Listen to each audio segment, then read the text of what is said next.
Hello, everybody. You're listening to Crunch Squad. It's a podcast within a podcast where we discuss the rules, the mechanics, and the number crunching behind this colossal game of Dungeons and Dragons.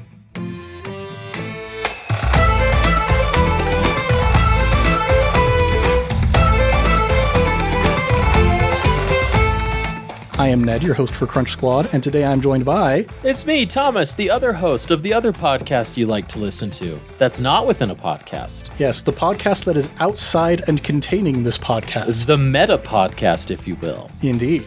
And we have Thomas here today because we are discussing something that I play, and that something that I play is a bard, in fact.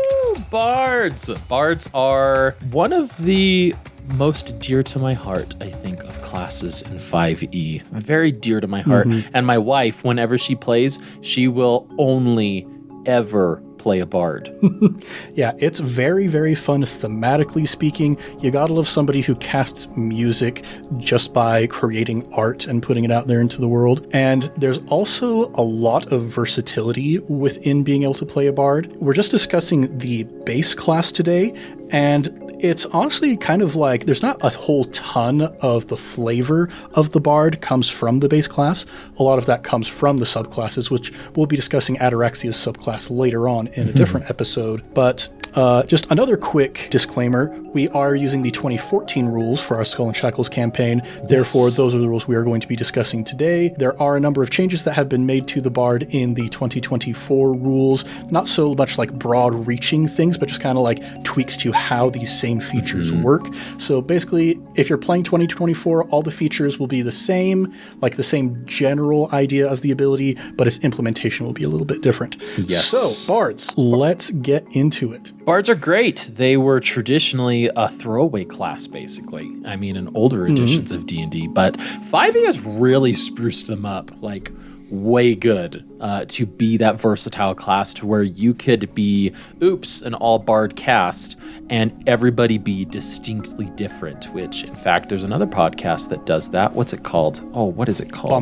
Bombarded. They're fantastic and they're a local band. But they are all bards and it is so distinct what each one of them can do. Yeah, what we'll see kind of a recurring theme throughout the base class is that there are abilities given to the bard that allow them to kind of flex their abilities out into other areas. The main one being they are Jack of all trades. They have an ability called Jack of all trades even. So starting with like some of the boring stuff, we got a D8 hit die. Everybody has a D8 hit die. That's nothing special. One thing that I do think is kind of interesting is when you look at their proficiencies, as far as like weapons and armor goes, it's all light armor, simple weapons, crossbows, long swords, rapiers, short swords. So even like if you don't play as a College of Swords bard or a College of Valor bard, there still is this built-in idea that if you are going to use weapons, you're going to be a swashbuckling type. Even if you're not the swashbuckler subclass even. Then starting at the beginning also with skills, you get to choose any 3 skills to be proficient in. And this is where we start to see that we're laying a very broad foundation for being able to really customize what you want your bard to be good at, what you want them to specialize in. Yeah, it's really, just right from the get-go, 3 skills of your choice. We passed over saving throws. We have the saving throw against charisma, of course, but then dexterity. Personally, when I would think bard, I would think something like wisdom or intelligence because they are they're supposed to be charismatic, right, and interacting with people. So I would think that, but it does follow along with what you were saying, Ned, how you have light armor, light weapons, so to speak, the swashbuckler type. So the dexterity makes sense to kind of fit in that theme. But these skills, you can choose to be literally anything. Anything. It's crazy. Yeah, this as opposed to the other classes where you'll basically always just see, here's a list of skills, a list of a few specific skills. You get to choose 2 of them. With the bard, they're just saying you get 3 of them, any skill you want. Yeah. And instead of 2, 3. So it's already leaning into that Jack of all trades, which we'll get into the literal wording of Jack of all trades in here in just a second. Yes. Let's take a look at, just a few other boring stuff right off the beginning. 3 musical instruments of your choice. That's fun.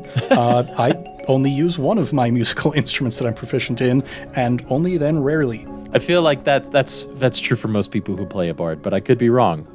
Comment below if you're like, I used all 3 of my musical instruments, and I'm gaining more every day. Get in the comments. Get in the comments. All right, some notes about spell casting for the Bard. Charisma is your spell casting ability. No surprise there. One thing to note about spells as well is this is a known spells class. So rather than having like a broad spell list, like Fleeple as a druid, every morning when he woke up, he could look at this big old menu of spells and say, these are the ones I want to prepare today. When you're a Bard, you learn X number of spells, and you can swap them out when you level up, but generally speaking, these are the spells I can cast. And this is very similar to the Sorcerer. I mean, it's exactly the same as the Sorcerer. Sorcerer is known spells because it comes innately from you. It comes from your will, your heritage, and I actually just want to read this one sentence here under spellcasting directly from the Player's Manual in 2014. Under spellcasting, it says, you have learned to untangle and reshape the fabric of reality in harmony with your wishes and music. So that, I mean, like, it would make sense that you have known spells then, because you're shaping your will is what gives you the power to your magic, instead of just, it's the will of the universe and I'm going to pick whatever the universe is giving me for that day. Yeah, it makes it a bit more personal. Okay, looking at our first very unique feature for the Bard, and one that really sets it right from the beginning. This is a support class, Bardic Inspiration. Gotta love it. Yes, Bardic Inspiration. This is, whenever I DM outside of ICF, and sometimes even in ICF, I say, okay, you did your action, you did your movement, you have a bonus action left. And a lot of people are like, great, I'm going to do my bonus action stuff. And then a lot of classes, they don't have bonus actions at lower levels, or they don't know what to do with their bonus action because it's just not available. It's usually only a spell, usually only one specific feature as they level up. Bards, they get Bardic Inspiration at level 1, and it's a bonus action to use every single time. Yeah, so you use that bonus action to target one creature you can see other than yourself, that is a thing to note. Other than yourself within 60 feet of you that can hear you, and that creature gains 1 Bardic Inspiration die, which starting at first level is a d6. Once within the next 10 minutes, that creature can roll the die and add the number rolled to 1 ability check, attack roll, or saving throw it makes. Now here's the very sort of fiddly resolution part of it. The creature can wait until after it rolls the d20 before deciding to use the Bardic Inspiration die, but must decide before the DM says whether the roll succeeds or fails. So there's like this very specific limitation on, you do have some extra freedom to use your Bardic Inspiration, but there's still this hard limit of you have to use it before you know. Which Wizards, the creators of 5e, seem to have rolled back slightly in later books, like you with spells like Silvery Barbs, to where Silvery Barbs doesn't have that limitation of when it resolves. You can do it once you know it fails or succeeds. Then you can cast Silvery Barbs itself, which that's not a Bard class, but in regards to order of operations here, the Bard still has that order of operations when they use Bardic Inspiration. Yeah, that's one specific thing I will mention that has changed in the 2024 Bard. They've changed it so that when you fail a d20 test, that's when you can choose to add the Bardic Inspiration die to it to try and push it over the top. So that is one of the things that's happening in 2024, but we'll let those of you who are playing 2024 worry about that. Now, some other things we got going on here. Once the Bardic Inspiration die is rolled, it is lost, and a creature can only have 1 Bardic Inspiration die at a time. You can use the feature a number of times equal to your Charisma modifier, and you regain those expended uses when you finish a long rest. Yes. Then the Bardic Inspiration die increases from a d6 to a d8 at 5th level, a d10 at 10th level, and a d12 at 15th level. So by the time you start reaching those later levels, a single Bardic Inspiration die can make a pretty huge difference on whether you succeed or not. Absolutely, it can, especially when you're going against really high enemies that have really high ACs and your barbarians rolling recklessly, but for some reason they still have to get an 18, 19, or 20. At level 15, throw them a Bardic Inspiration every turn, which, by the way, that means you can still cast a spell, you can still move, because then your bonus action's Bardic Inspiration, and then they get a d12 to add to their roll every single round, up to your Charisma modifier, which could be up to 5 if you've maxed out your Charisma. So very, it's such a potent support ability that we get right here from the very beginning, very firmly stating that, yes, this is a support class, but then we'll also continue to see later on throughout this class ways in which it's not just a support class, but can flex into other different domains as well. And starting right here with the Jack of all trades at 2nd level, you can add half of your proficiency bonus rounded down to any ability check you make that doesn't already include your proficiency bonus. That is really what sets it apart. It's really what lets the bard shine in the lower levels, especially. I find that bards really do shine and be like, I can do quite a bit, like between levels 1 through 5. Even if they can't do a lot in combat, they can be there and support and fill in the gaps where the party is missing their strength, right? Mm-hmm. And even in areas where Ataraxia is pretty weak, like he's got a negative strength modifier, but he still has a positive athletics modifier because of Jack of all trades, which is pretty nice. Yeah, that is pretty nice. Let's see, also at 2nd level, the other thing you get is your Song of Rest. So while you are taking a short rest, if you or any friendly creatures who can hear your performance regain hit points at the end of the short rest by spending 1 or more hit dice, each of those creatures regains an extra 1d6 hit points, and then this also increases in later levels to a 1d8 at 9th level, d10 at 13th level, and a d12 at 17th level. I mean, that's very helpful when you are taking a lot of short rests. I'm thinking excursions into the wilderness where there's a lot of possible encounters, a dungeon crawl itself, right? I'm thinking back to where this would be helpful would be the Season 1 hidden library underneath Candlekeep, right? The dungeon where it was like, okay, we need to take a break to regain some hit points here. And they'd be like, oh, add a d6. That would have been really helpful. Which I feel like we haven't actually taken a ton of short rests in Campaign 2. Yeah. Think about it. I don't think so as well. I don't think we've taken a lot of short rests. I think that has to do with the grand scope of being a pirate on the high seas. Yeah. Of just like, you have so much downtime. But we'll have to see if that comes up anytime soon. We shall see. Then, starting at 3rd level, that's when you get your subclass for Ataraxia. It is the College of Epic Poetry.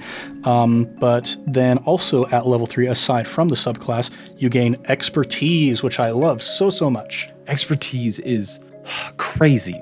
And this is why they really shine between levels 1 through 5, because it's just like 3 skills of your choice. Boom. Second level, Jack of all trades. 3rd level, Expertise, which this means that anything you can choose 2 of your skills that you're already proficient in and double your proficiency for those skills. So at 3rd level, it means basically you add an extra 2 to those skills, right? Yeah, so this is how Ataraxia, even though he's not a ranger with the alert feat, ends up having a passive perception that rivals the ranger that does have the alert feat, is this Expertise in perception. It's just crazy. It's absolutely crazy. And it says at 10th level, you gain another 2 proficiencies in this way as well. So by 10th level, you've got 4 skills that you are just like maxing out like crazy. So again, this is this place where we're very, very broadly good at a lot of things, but it's not so much a jack of all trades, master of none sort of situation, because it does let you be a master in a few specific things. Absolutely. And at level 10, I mean, I keep forgetting that Expertise is great, but at 3rd level, you're like, oh, well, that's just an extra 2. Well, the moment your proficiency pops up, then it's like, oh, well, that means it's +3 now. And then when it pops up to 4, oh, that means +4 at that point. And at level 10, I think that's right around when your proficiency, I think, is getting close to or has already reached that +4 proficiency bonus. So that's really helpful. 2 of your skills immediately bump up +4 at that point. Due to Expertise as well. Yeah, it's powerful stuff. I'm a big fan. Let's see, some other sort of basic stuff. We've got ability score improvements. They get kind of the typical non-fighter sort of array of ability score improvements. Then 5th level, we get Font of Inspiration. And this recharges all of your bardic inspiration on a short rest instead of a long rest. Which that is even more of a benefit to pump out, especially if you're doing these short rests in a dungeon crawl or in a long excursion, a day-long excursion. Get rid of all of your bardic inspiration, which could be up to 5 in a massive battle, so the barbarian can roll up to like a D8 every single time they attack, and then just take a short rest immediately afterwards, and boom, you've got 5 more again. Yeah. which is different from like the wizard, who the wizard can get like half of their spell slots back with a short rest. I think there's some sort of ability like that, but bards is just like, nope, just straight all of your inspiration back. Yeah, I think this is really incentivizing you to use your bardic inspiration. Like, there's practically no reason why, if you're not already using your bardic inspiration for something else, there's no reason why you shouldn't be giving somebody bardic inspiration on your turn, essentially. And there's no reason why your party shouldn't be using it almost every single turn on things that are almost guaranteed. They're like, well, I'll use bardic inspiration just anyway because I have it, and I'll probably get it next turn anyway. It really leans into how this is a support class as well. There are some very distinctly support features that have almost no negative benefit for you to constantly use. So just be using that inspiration, constantly be singing as a bard. Okay, next up, speaking of being singing, we've got Counter Charm at 6th level. And so the idea behind this one is if you're going up against a creature that has the ability to charm or to frighten you and your allies, what you do is you take an action to start a performance that lasts until the end of your next turn. During that time, you and any friendly creatures within 30 feet of you have advantage on saving throws against being frightened or charmed. A creature must be able to hear you to gain this benefit, and the performance ends early if you're incapacitated or silenced, or if you voluntarily end it. Yeah, the timing on this one, I think, is pretty nice in that it lasts until the end of your next turn. So if you start it at the beginning of your first turn, you can still get out a bardic inspiration and then still have your entire next turn before the song ends, and during that time have a second action and bonus action to be able to use. I could see this being used outside of combat as well. You think about just like some vampires at like a gala, and the bard being like, I'll perform for everybody, right? And they just start surreptitiously doing some sort of deception counter charm to where your party's talking with these vampires and can't be charmed because they're just constantly singing this counter charm under the guise of performing for everybody, right? Like, or some sort of, it could be used outside of combat. That's a really cool flavor. Yeah, and in fact, might even be more beneficial in some instances to use out of combat, because like when you're in combat, you have to start playing the counter charm before the enemy tries to charm or frighten. Yeah, if you're in the middle of combat and somebody has already charmed or frightened your companions, well, shoot, that's not going to be super useful. Exactly. It doesn't get rid of it, unfortunately. But I mean, if you go against a dragon, that would also be helpful because they have their frightful presence, and then you have advantage against being frightened at that point, which would be helpful. So in some instances, yes, but outside of combat might have some better uses for it. That it does. Let's see, then it gets pretty sparse. From this point up till level 10, we're mostly getting ability score improvements, bonuses to bardic inspiration, that kind of stuff. But then at 10th level, magical secrets. By 10th level, you have plundered magical knowledge from a wide spectrum of disciplines.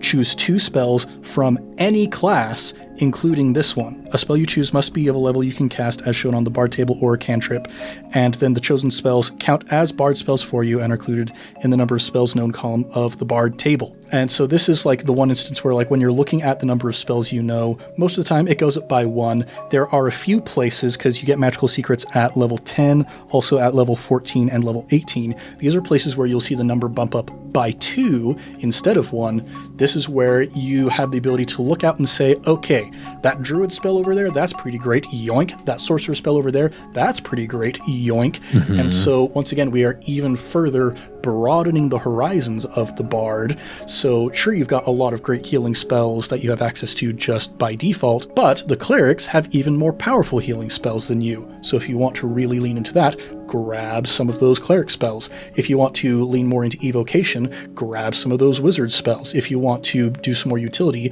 grab some of those druid spells. It's really just kind of opening up the world to you. And at level 10, the bard can cast 5th level spells. So you can get 2 5th level spells from any class at that point. That's, I mean, that's huge. That is very powerful if you have a specific build in mind that you're looking for. You can get, I can't even think of any like 5th level spells at the top of my head, but yeah, as Ned said, you get it at 14th level, which at 14th level, you can cast 7th level spells. And then, of course, at 18th level, you're already up to 9th level spells at that point. And you can grab any spells from any spell list at that point. Crazy. And you don't even need a patron to use that as a warlock. You know, like you can grab warlock spells and you don't need a patron. So there's no negative, essentially unchained, and you don't have to be within this realm of morals to use this spell. Yeah. So really great breadth of ability that we see here. And then from level 10 all the way up to level 20, we're still just again seeing improvements on the abilities we've already gained. But then at 20th level, Superior Inspiration. When you roll initiative and have no uses of Bardic Inspiration left, you regain 1 use. As when it comes to level 20 abilities, that's probably one of the weakest ones. Yeah, but by that point you're already casting Wish and Power Word Kill and stuff, so... Exactly, and you're still using your Bardic Inspiration, right? Because you should always be using it every single turn, basically. Exactly. But yeah, it's like, okay, I got 1 use. I would probably say like gain at least half of what is capable. That would have been pretty powerful, or all, since it's already level 20 at that point. But yeah, all right. I mean, I'm not worried about it because I doubt this campaign is going to last to level 20, but fair. We'll see.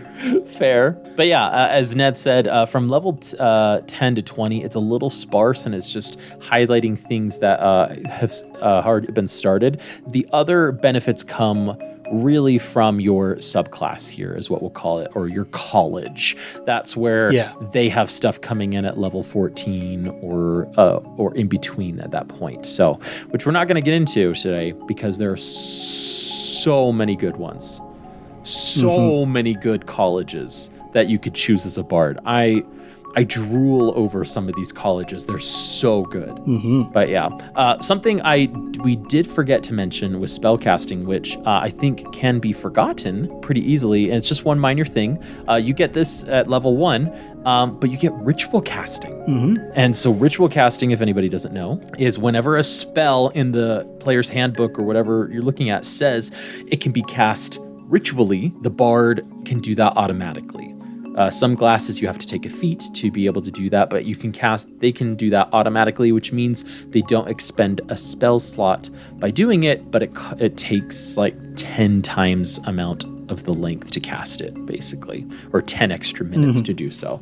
But really nice for if you don't have a wizard and the bard gets identify. Very, very similar to what Buster's doing in season 2. The bard can ritually cast that at level 1. Pretty good stuff, because again, not all of the spellcasting classes get ritual. Yes. Oh man, there's so many good colleges. I have to hold myself back from talking about the College of Swords or the College of Whispers here, but we'll talk about that at a future time because both are fantastic. Yes, because for now, we are wrapping up this here episode.